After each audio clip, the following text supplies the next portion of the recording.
Now, I filled out this tier list and it made me realize a very important point.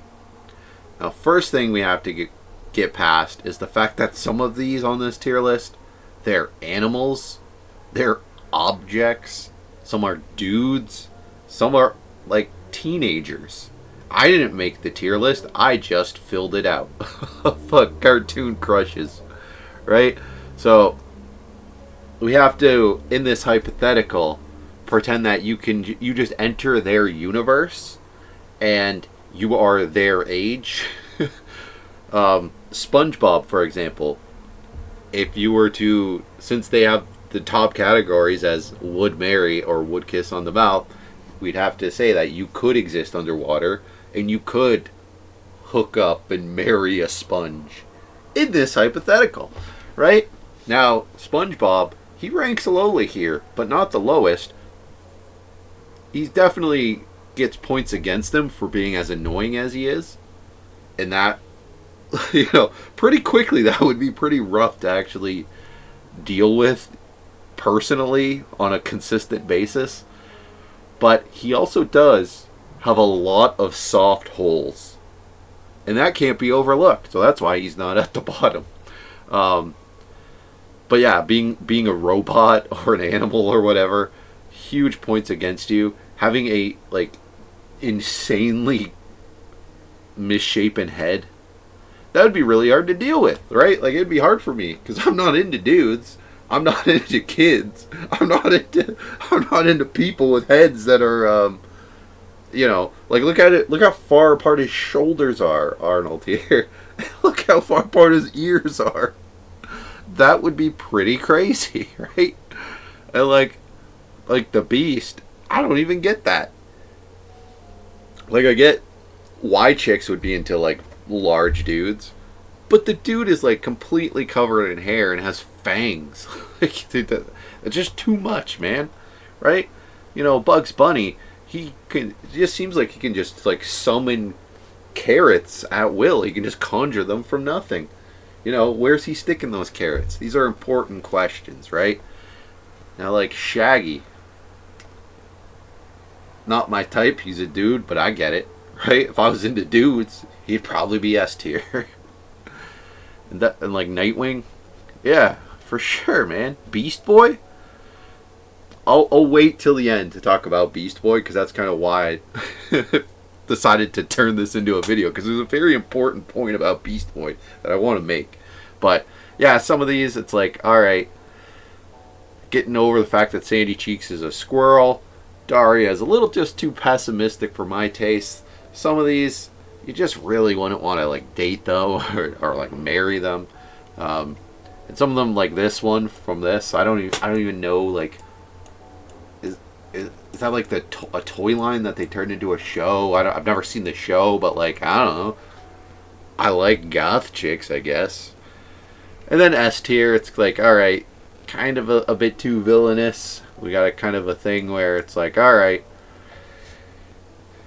a chick's attitude. A chick can have this like bad attitude, and that can be like quite attractive sometimes. If it has to like, there's like a personality type that can it can be appealing, but they have to also have like that personality behind it, where it's like this like balance of negativity and positivity, and they just like choose to hide that positivity. Chick from Hercules, I mean, she's got it going on. She just doesn't have it going on to the level of like Velma or Mrs. Incredible. And I think the world needs to give more credit to director James Gunn, who directed the live action Scooby-Doo movies, for giving us Linda Cardellini as Velma, hot Velma, especially in that second one. Like, they needed to focus more on Velma's glow up and less on the like all blue CGI like crappy ghosts in that Scooby-Doo movie. If they just spent the money to have like the ghosts look the way they should and have them not be like all blue, the quality of that movie goes up substantially. But yeah, James Gunn deserves more credit for giving the world hot Velma, because that is what the world needed, and has like clearly that has become like more of a thing since those movies. I think Linda Cardellini and James Gunn deserve credit for that.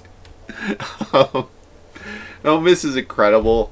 I mean, the power that she has, the superpower. Oh man, the utilization of that just makes her next level, right? And she's just curvy and just outrageous. Like it's almost outrageous. It's like, man, they knew what they were doing when they designed this character. Whew. But Beast Boy, why he ranks so highly amongst the dudes is he can turn into stuff. He's a shapeshifter.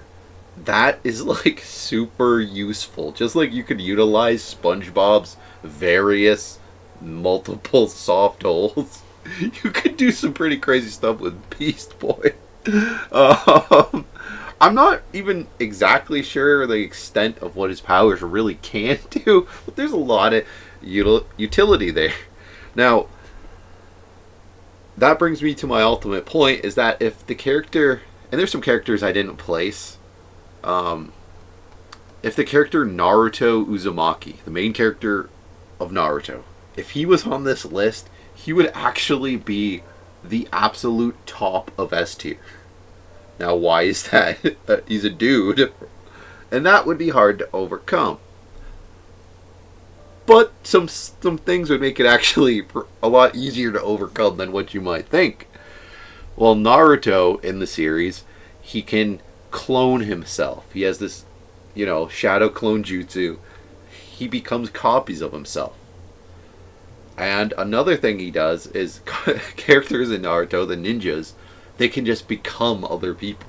Not like fully become, not like their mind doesn't become, but physically they can look exactly like other people and have the voice of other people. And and Naruto combines both of these things to create his ultimate technique, the Harem Jutsu, where he becomes